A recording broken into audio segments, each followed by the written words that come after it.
2, 1, go!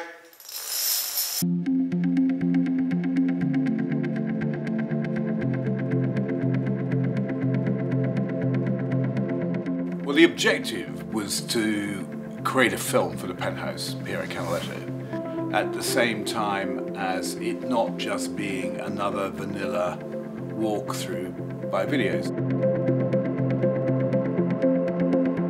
I suppose why Dominoes? They're quite architectural in their very nature, and this building I think is a very special building architecturally. There is a sort of simplicity about them which in some ways reflects a lot of what Canaletto is about. So we found these specialists in Austria, and they've come in to show us their art through the Penthouse. We're a Domino group from Austria, professional domino artists. So we have about 30 people in our team, but not only from Austria, from all over the world.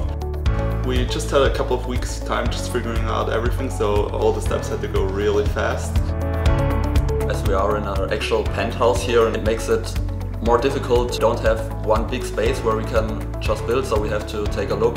Well, okay, there's a table, we can build maybe there's some space on the floor, what can we build there? The Austrian Domino team have been amazing.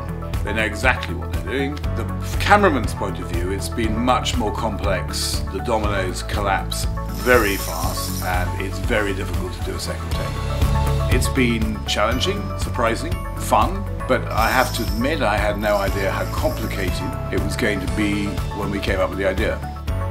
We've ended up with 3 cameramen, on-site editor, 6 artists flown in from Austria, and 25,000 dominoes and various other randoms coming in and out, whether that be large Great Dane dogs and their handlers and carers.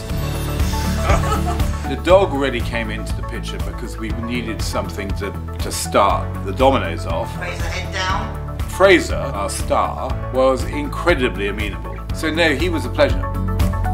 I think one of the biggest issues throughout the shoot has been the care that 15 people have had to take not to knock over dominoes which took 3 hours to put together.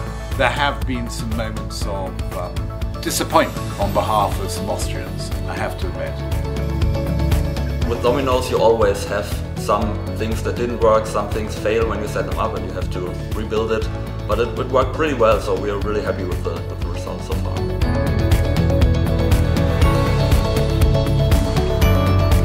One I just loved to look at, and that was in the bathroom. And you didn't really want to destroy it, you just thought, can't we just leave it? The other, which I think was just as a piece of film, I hope will be the wall collapsing and revealing the living area. Partly it was very, very impressive for them to build it to start with, and then you felt very guilty when you knock it down. So I think that, filmically, I'm quite excited to see. I think it's the end field what we have. It's about 4,000 dominoes in total, but we can build it pretty fast. I wouldn't say it's the most difficult part, but it's the biggest part. The field will show the logo of the Canaletto building where we are building in. We planned this with a computer, so we had a picture from the logo, and now we had to translate this into design for the dominoes, and now we have a plan for that and gonna build it. It's really nice to have worked on this project actually, because it's been incredibly demanding. They've wanted to sort of push the envelope the whole time, and that's been very rewarding. And quite often the simplest of ideas, which is should we just have some dominoes falling around an apartment, turns into something 10 times more challenging.